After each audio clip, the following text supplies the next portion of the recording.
Bonjour, je suis Delphine Zanelli.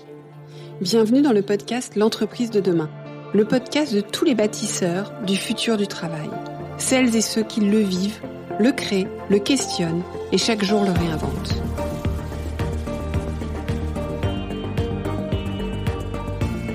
Une entreprise plus vertueuse et soucieuse de son impact social pour une société meilleure.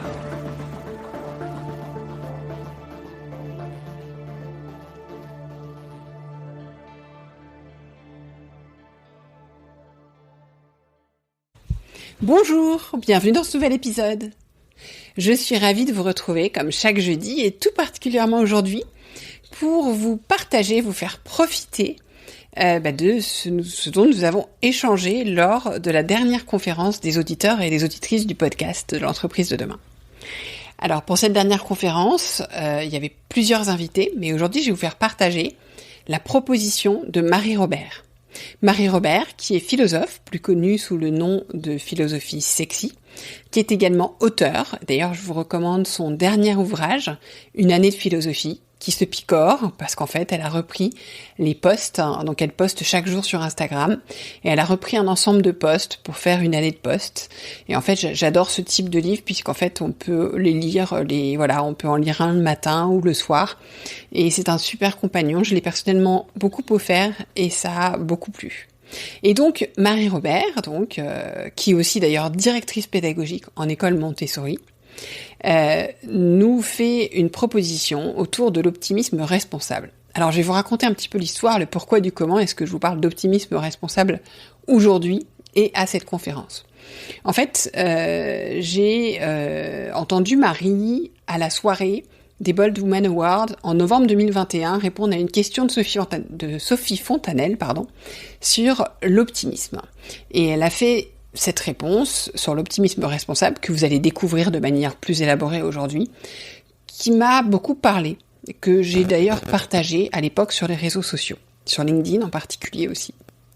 Et puis, j'ai fait une première conférence des auditeurs et auditrices du podcast en octobre 2022. Et dans cette conférence, la thématique, c'était quelle entreprise voulons-nous demain ? Et nous étions d'ailleurs accueillis par Yann Glever, qui co-dirige l'Open Mind, qui nous a fait vraiment l'amitié et le cadeau de nous accueillir. Et à la fin de cette conférence, Yann, très enthousiaste sur tous les échanges qu'il y a pu avoir, aussi bien avec les intervenants qu'entre les participants, m'a dit « on refait ça » parce que l'Open Mind, c'est un lieu où on fait fonctionner l'intelligence collective, où on se rencontre, où on passe des bons moments, donc j'ai envie de le refaire. Et j'ai dit à Yann, banco, ok. Il m'a dit, on le fait en janvier. Et là, je me suis dit, janvier, de quoi va-t-on parler, janvier 2023 ? Et je me suis dit, finalement, on est quand même dans un contexte de guerre, de crise, compliqué, très anxiogène, avec des problématiques de santé mentale fortes. Et dans ce contexte, je trouve qu'une des postures clés du leader, c'est l'optimisme responsable. Et là, vous imaginez à qui j'ai pensé immédiatement, à Marie Robert. Donc j'ai contacté tout de suite Marie, qui m'a fait l'amitié de me dire « Banco, on y va, j'adore ce thème ».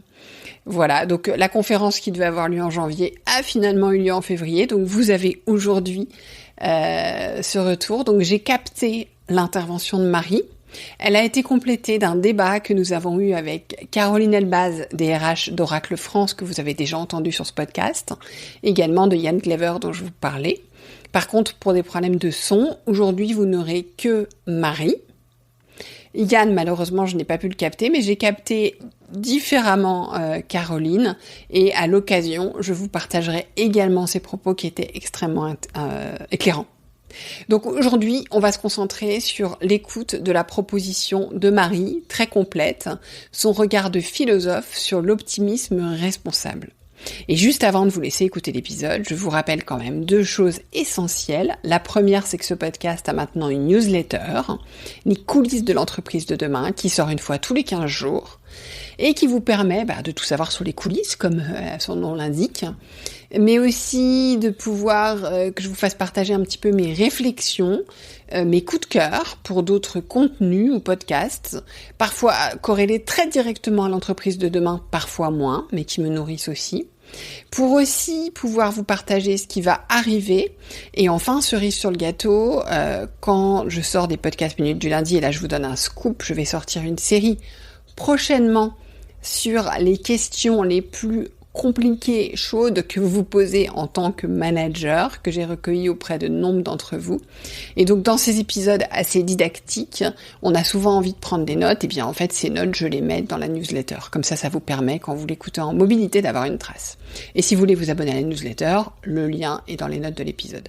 Et la deuxième chose que je voulais vous dire qui est très importante aussi, c'est que pour que ce podcast se poursuive, se développe et que je continue à vous proposer des invités qui vous plaisent, eh bien, il est essentiel que vous notiez le podcast sur les plateformes, donc aussi bien Spotify que Apple Podcast, et que vous mettiez des commentaires sur Apple Podcast. J'en ai eu pas mal ces derniers temps, et à la fois, forcément, pour moi, c'est extrêmement utile et agréable d'avoir vos retours, mais je trouve que c'est aussi utile aux personnes qui cherchent des podcasts pour savoir de quoi ils retournent. Voilà.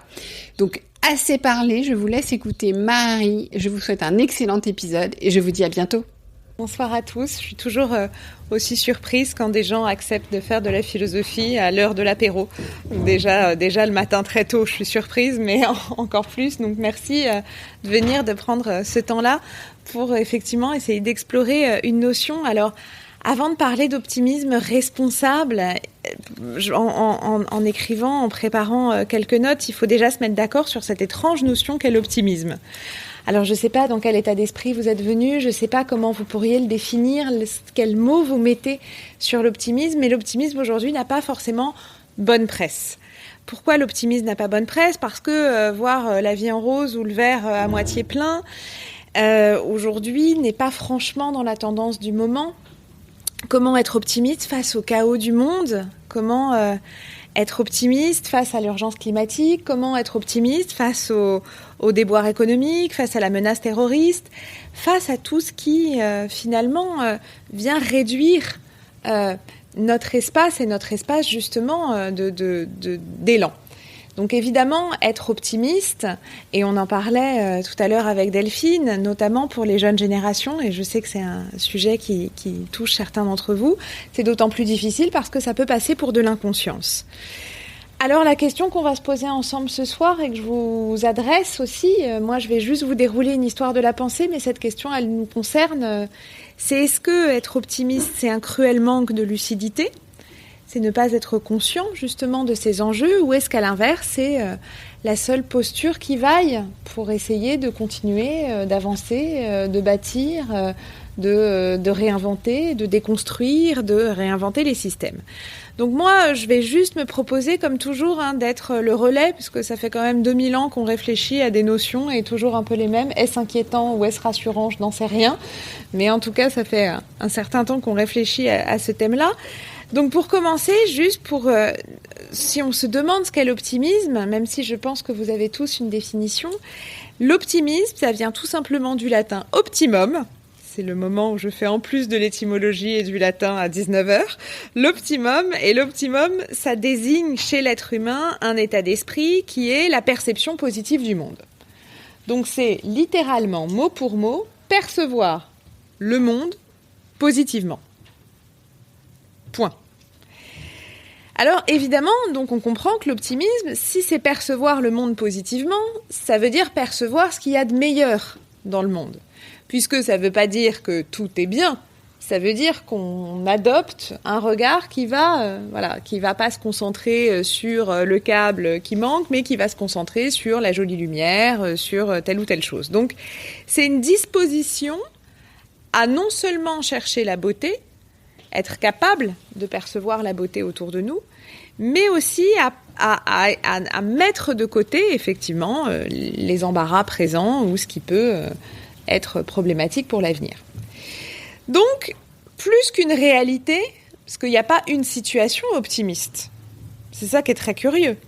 Et c'est ça qu'il faut comprendre avant de percevoir la suite. Plus qu'une réalité, c'est une disposition d'esprit. C'est vraiment une manière de voir les choses. Donc, ça devient, comme c'est une disposition d'esprit, au fur et à mesure, ça va devenir, et c'est pour ça que c'est très lié, une sorte de philosophie dans lequel le bon et le bien tiennent plus de place que le mal. Donc être optimiste, ce serait ça, voir le meilleur, faire perdurer cette disposition d'esprit et se dire qu'on appartient à un monde dans lequel il y a plus de bon et de beau et de bien que de mal. Alors peut-être qu'on a très envie d'y souscrire, mais on voit tout de suite le problème. Et dans l'histoire de la pensée, autant vous dire que ça a été l'objet d'une énorme bataille depuis vraiment, voilà, vous allez voir on traverse des époques, mais d'un vrai conflit. Est-ce qu'on peut percevoir le monde dans ce qu'il a de plus beau, dans ce qu'il a de meilleur, dans ce qu'il a de plus louable, ou est-ce qu'au contraire, il faut adopter la posture inverse pour transformer les choses et transformer les systèmes? Donc le tout premier, l'optimisme dans l'histoire de la philosophie, mais dans l'histoire de nos réflexions. Et pourquoi je replonge dans l'histoire? Parce qu'on est tous héritiers de cette vision-là. Le tout premier à faire de l'optimisme une notion, c'est finalement Socrate. Et à la fin de son procès, donc je ne veux pas vous faire toute l'histoire de la philosophie et du procès de Socrate, parce que là on est mal barré, on n'a pas fini. Mais à la fin de son procès, où il est condamné, où donc il va prendre en plus une capsule de cyanure pour vraiment se suicider, donc on n'est pas dans un moment de vie très très réjouissant et très très joyeux, mais tout de même il prononce cette phrase: l'important n'est de toute façon pas de vivre, mais de vivre bien. Donc, même au seuil, au crépuscule de sa vie, même dans la condamnation la plus extrême, cette idée du vivre bien, c'est pour Socrate le sens même de la vie. Donc aujourd'hui, on est beaucoup dans des réflexions autour du sens, de quel est le sens de l'existence, quel est le sens non seulement de nos métiers, mais aussi de la manière dont on conduit les choses. Eh bien, pour Socrate, c'est tout simplement, mais je mets beaucoup de guillemets à ce simplement, c'est vivre bien. Et dans ce simplement vivre bien, Socrate, qu'est-ce qu'il met derrière ce mot de bien? C'est vivre en vertu de ses valeurs, vivre en vertu des choses qu'on croit vraiment, fondamentalement, être les bonnes. Donc vivre, c'est décider sans cesse du meilleur parmi tous les choix possibles. Et c'est pour ça qu'on dit qu'il a fondé l'optimisme. Parce qu'il dit c'est vivre bien, et vivre bien, c'est quoi? C'est faire des choix qu'on pense être les bons. Donc, bon, là, je vais vraiment... Alors là, je vais y aller et je vais caricaturer, mais l'idée de l'alignement, qui est un mot très, très contemporain et qu'on entend beaucoup, c'est exactement ce que veut dire Socrate dans cette idée de choisir ses valeurs et de choisir la meilleure manière de vivre. Donc, pas uniquement au sens, évidemment, cette meilleure manière dans tous les choix possibles. Pour Socrate, c'est dans toutes les sphères de la vie, c'est-à-dire pas seulement la sphère matérielle. On préfère quelque chose de confortable que quelque chose d'inconfortable, mais c'est dans tous nos choix possibles. Choisir toujours le meilleur. Donc c'est pour ça qu'on comprend bien pourquoi il est fondateur de l'optimisme. Enfin, en tout cas, qu'il place l'optimisme comme une éthique, comme une manière de vivre. Vraiment, comme une philosophie de vie, comme une manière de vivre, comme quelque chose de très incarné. Et donc, une des premières questions, en fait, que nous soumet Socrate, c'est forcément... Et c'est l'une des premières questions dérangeantes, c'est est-ce que là, nos valeurs que nous choisissons, on a choisi de venir, on a choisi plein de trucs aujourd'hui, vous avez choisi plein de choses en ce lundi, est-ce que vos valeurs vous font vibrer? Est-ce que vous pensez vraiment que ce sont les meilleures? Ah voilà, ça commence bien. Voilà, j'étais agréable jusque-là, mais bon. Est-ce qu'on est capable, est-ce que sommes-nous capables d'agir pour ce qu'on juge vraiment être bon? Est-ce qu'on a l'impression que ce qu'on est en train de faire, c'est vraiment ce qu'on juge être bon? Est-ce qu'on est, et Socrate décline, est-ce qu'on est créateur de nos meilleurs choix? Est-ce qu'on est en train de faire les meilleurs choix? Dans notre vie intime, dans notre vie professionnelle, dans la société, dans ce qu'on est en train de faire tous ensemble autour de cette table basse. Donc, vraiment, il y a vraiment cette idée de placer l'optimisme complètement au centre. Et donc, cette pensée, elle va être fondatrice de la réflexion autour de choisir le meilleur, choisir le bon, etc. Mais on va faire un grand saut dans le temps, parce que après Socrate, l'idée d'une éthique de vie, d'une éthique du bien va se décliner, mais celui qui va donner vraiment un éclairage philosophique majeur à la notion, encore plus, parce que Socrate, il parle pas du mot optimisme à proprement parler, il parle plus du meilleur et du bien. Celui qui va vraiment y aller sur l'optimisme, c'est Leibniz, philosophe allemand qui va exposer sa théorie de l'optimisme. On est en 1710, dans sa Théodicée. Et il l'expose de manière extrêmement simple. Il dit « Rien ne peut être aussi parfait que Dieu. Ok. Et comme Dieu est bon, eh bien le monde qu'il a créé est forcément le meilleur possible. » Donc, le raisonnement, donc, rien ne peut être aussi parfait que Dieu. Dieu est bon, donc le monde que Dieu crée est forcément le meilleur. Alors, calmons-nous un instant. Chez Leibniz, le mot Dieu, en fait, ça se limite pas à une croyance, ça se limite pas à une religion, c'est plutôt une force créatrice. Voilà ce qu'il appelle Dieu. Bon, donc, il y a quand même une force créatrice qui a fait en sorte qu'on est tous là ce soir chez Open Mind. Bon, forcément, cette force créatrice est parfaite, parce que sinon, il n'y aurait pas eu toutes les choses. Donc, forcément, puisqu'elle est parfaite, elle ne peut faire que le meilleur.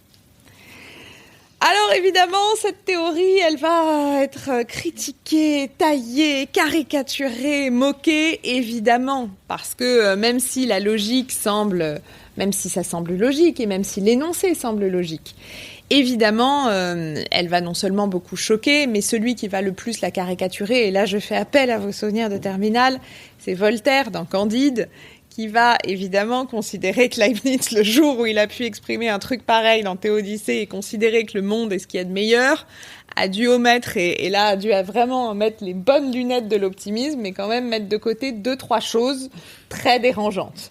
Donc évidemment, Voltaire s'en donne à cœur joie, et dans un personnage dans Candide nommé Pangloss, qui est censé représenter la pensée de Leibniz, il va montrer il répétait tout au long de Candide, on vit dans le meilleur des mondes possibles, évidemment le caricaturer à l'extrême en disant mais comment peut-on dire une chose pareille ? Cette pensée de l'optimisme, elle est une pensée, et il en fait un personnage non seulement candide dans la naïveté, mais presque idiot dans le raisonnement. Manque de lucidité, manque de réalisme, avec cette idée pour Voltaire que la notion d'optimisme, et en plus parce qu'il l'habille de ridicule, c'est en fait l'apanage des idiots, des simples d'esprit, mais surtout ceux qui sont incapables de regarder l'état du monde. C'est-à-dire qu'il y a presque un côté, pour Voltaire, être optimiste, c'est être complètement hors sol. Et dans sa logique, et là vous voyez qu'on a vraiment les deux camps, dans sa logique, être optimiste et donc toujours voir le meilleur, c'est pas du tout regarder la réalité, et donc c'est pas vouloir la transformer, puisqu'on se rend pas compte que la réalité est si négative. Donc du coup, on peut pas être facteur de changement, on peut pas être facteur de transformation, et je rappelle que Voltaire, on est dans un esprit des Lumières, donc il faut voir le mal pour avoir envie de le transformer. Et là, on a vraiment les deux camps, quasi irréconciliables. Oui, l'optimisme, c'est on vit dans le monde meilleur, et il faut choisir le meilleur, et il faut choisir le bien, et de l'autre côté, non, au contraire, il faut regarder le mal pour être facteur de transformation. Bon, là, vous vous dites, on est mal barré, parce que s'il faut choisir un des deux camps, je vais faire un vote du public. Dans quel camp êtes-vous ? Avec les deux, l'idée que c'est une manière de vivre. Parce que dans les deux cas, Socrate, même si sa position est différente de Leibniz, c'est l'idée de dire, voir le meilleur, c'est ce qui te fait agir vers ce meilleur, pour le pérenniser, pour le faire durer. Voir le mal, c'est ce qui te donne envie de le transformer. Le philosophe Simondon, là on arrive au XXe siècle, je fais des petites ellipses, mais il faut bien qu'on avance, résume totalement comme tel, il va résumer cette position-là, il va dire l'optimisme c'est la doctrine selon laquelle la quantité totale de mal va en décroissant dans l'univers, au fur et à mesure que le temps passe, avec l'idée que le temps travaille pour l'homme, qu'il y a toujours du progrès. Le pessimiste affirme que le temps travaille contre l'homme et qu'au contraire, toutes les transformations, toutes les innovations, tout ce qui avance dans la société, en fait, au contraire, et nous amène vers un monde encore plus médiocre. Donc, l'optimisme, la croyance d'un avenir meilleur, le pessimiste, au contraire, l'avenir est de pire en pire. Et il y a l'idée, et Simondon dit quelque chose d'intéressant qui nous concerne particulièrement, que les situations de crise sont des situations où les deux positionnements deviennent encore plus forts. Parce que l'optimiste va dire « mais c'est génial une crise !» Parce qu'une crise, justement, formidable, ça nous permet de changer, ça nous permet de nous repositionner, ça nous permet de trouver d'autres portes de sortie. Le pessimiste dit, vous voyez bien la crise, on va de pire en pire. C'est la crise, au contraire, montre que nos systèmes s'effondrent et que tout s'écroule. Je crois qu'on est en plein dedans, donc il est temps d'arriver à quand même une petite, peut-être une réconciliation. Et la bonne nouvelle de ce soir, c'est quand même la réconciliation entre l'optimisme d'un côté et le pessimiste réaliste de l'autre intervient au XXe siècle. On l'a peut-être un peu oublié, donc il est temps de le raviver. Intervient au XXe siècle avec donc la naissance de ce qu'on va appeler l'optimisme responsable. Alors l'optimisme responsable, c'est une idée qui va essayer de concilier les deux. Alors ça a toujours le mauvais côté de la conciliation, hein. On peut dire que c'est peut-être pas assez tranché, mais en tout cas c'est aussi l'idée d'avancer. L'optimisme responsable, c'est de dire il y aura toujours des horreurs. Voilà, il y en a plein d'ailleurs, il y a plein d'exemples. Il y aura toujours des déboires, il y aura toujours des déceptions. Mais à l'inverse du pessimiste, l'optimiste conscient, ce qu'on dit conscient ou responsable, ça dépend des traditions philo, préférera l'action à la contemplation. C'est-à-dire que le réel présente des résistances. Et parce qu'il y a des résistances, on est obligé d'agir. Et justement, c'est pas voir le meilleur, genre oh là là, il n'y a pas de résistance. Au contraire, c'est se dire je vois les résistances et ces résistances me donnent l'opportunité d'agir. Et donc de rebondir. Et non seulement de rebondir, mais d'y trouver de la joie. Donc c'est un double mouvement, hein. C'est d'abord de la lucidité, puis l'envie de s'attaquer à ces résistances, et c'est un triple mouvement, et enfin de rebondir et de trouver suffisamment de joie pour continuer à avancer. C'est de Beckett, je ne peux pas continuer, je vais continuer. Parce que tout est insupportable, va bien falloir s'en sortir. Camus va le résumer à la position qu'il va vraiment porter, elle va être la figure de l'optimiste responsable, et va dire l'optimiste responsable, c'est concilier une pensée pessimiste et une action optimiste. Ma pensée est pessimiste, parce que je me rends bien compte quand même de l'état du monde, et j'en suis suffisamment conscient pour le percevoir, mais mon action, mon agir, mon faire est optimiste puisque je fais. Si tu es pessimiste, finalement, est-ce que c'est pas un appel à l'action ? Donc pour Camus, la réflexion sur l'optimisme, elle va s'illustrer avec un des personnages qui là encore va vous rappeler sans doute vos souvenirs de terminale, qui passe souvent pour un personnage hyper déprimant, alors qu'en fait c'est dans la pensée de Camus un vrai porteur d'optimisme, c'est le mythe de Sisyphe, qui, malgré l'absurdité de sa situation, je rappelle qu'on est sur quand même quelqu'un qui pousse une pierre qui toujours retombe. Donc on est lundi, donc on peut s'inspirer de l'effort, cette pierre qui toujours retombe. Et pourtant, il continue à la pousser. Et c'est comme ça que Camus déclare cette étrange parole, mais qui est très très forte en fait. Il faut imaginer Sisyphe heureux. C'est pas l'absence de mal, c'est pas l'absence d'absurdité, c'est pas l'absence de vraiment de déchirement. L'acceptation qu'on peut quand même, malgré tout, choisir le meilleur et choisir de pousser cette pierre. Donc c'est une attitude qui est une attitude de croyance, d'action, de croyance et de lutte, en fait.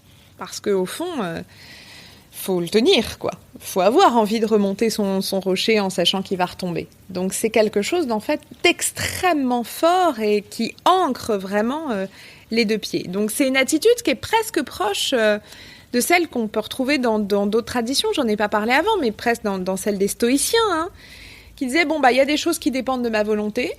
Ça, ok, je peux faire, je peux agir. Les choses qui ne dépendent pas de ma volonté, je ne peux pas agir. Donc, vers quoi je vais me tourner ? Vers ce qui dépend de ma volonté. Alors, certes, ce sera peut-être des micro-actions, certes, ce sera peut-être très limité, mais toujours est-il que je vais concentrer mon action vers les choses qui dépendent de moi et vers lesquelles je peux me tourner. Donc, il y a une forme Au fond, pour Camus, le mot d'ordre des optimistes, que Camus ou les stoïciens, c'est une forme d'adaptabilité. C'est-à-dire que l'optimiste, c'est celui qui va avoir la souplesse de changer de cap, de reprendre. Alors, j'emploierai pas le terme de résilience parce qu'il est vraiment trop galvaudé, mais l'optimisme, c'est celui qui va vraiment redéfinir ses buts en fonction des résistances qu'il perçoit. Donc évidemment, plus que jamais, on parlait de l'entreprise de demain, le monde du travail nous impose plus que jamais d'être dans cette posture d'optimisme, capable justement de dire on va transformer le système parce qu'on a été bien obligé de le transformer avec les différentes crises qu'on traverse, et pourtant on continue d'agir. On ne va pas juste rester dans l'inaction. Donc chez Camus, on est vraiment à l'épicentre du courage de l'optimisme. Parce qu'en fait, c'est une posture courageuse. Comme je le disais, Sisyphe, il faut être courageux, il faut se positionner, il faut s'ancrer. Et Delphine disait, j'avais parlé de cette notion effectivement pour les Bold Awards, pour la maison de champagne Veuve Clicquot. Et en fait, il y a cette phrase de Madame Clicquot. Je ne sais pas si vous connaissez son histoire, si vous ne la connaissez pas, c'est une figure passionnante, parce que, alors là, pour le coup, qui a mis plus de 15 ans avant de réussir à vendre son champagne, à ce que ça fonctionne, malgré les guerres napoléoniennes où tout était fermé. Enfin, on est vraiment dans il faut voir l'optimisme, dit ceci. Je crois que c'est une citation intéressante qui peut vraiment définir ce qu'est l'optimisme responsable. Mais que faire contre de pareils coups du sort ? Il faut prendre patience, attendre que la belle saison nous permette de prendre notre revanche et continuer à y croire toujours. Donc dans cette idée portée par Madame Clicquot, il y a vraiment l'idée que l'optimisme est faire le choix, je le disais au début dans la définition, c'est choisir le meilleur, comme le disait Socrate, c'est voir le meilleur, comme le disait Leibniz, mais c'est surtout agir pour le meilleur. Et c'est peut-être dans ce agir pour le meilleur que se définit vraiment la responsabilité. C'est de quelle façon sommes-nous, nous tous, porteurs du meilleur. Il ne s'agit pas de dire qu'il n'y a que ça, il ne s'agit pas de dire qu'il n'y a de voir que ça, mais il s'agit de dire qu'on est tous capables à un instant T, dans notre vie intime, dans notre vie professionnelle, dans notre vie, dans notre faire société, d'agir pour le meilleur. À un moment donné. Et donc voilà, je dirais, pourquoi l'optimisme responsable est peut-être notre planche de survie dans le monde dans lequel nous traversons, c'est de se sentir tous, dans notre développement personnel, être capable de nous développer collectivement avec justement cette posture d'optimisme responsable.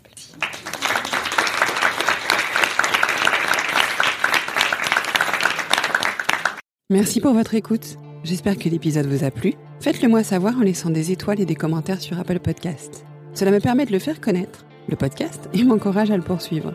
Rejoignez-moi également sur le groupe LinkedIn L'Entreprise de demain pour échanger avec d'autres auditeurs, proposer des invités.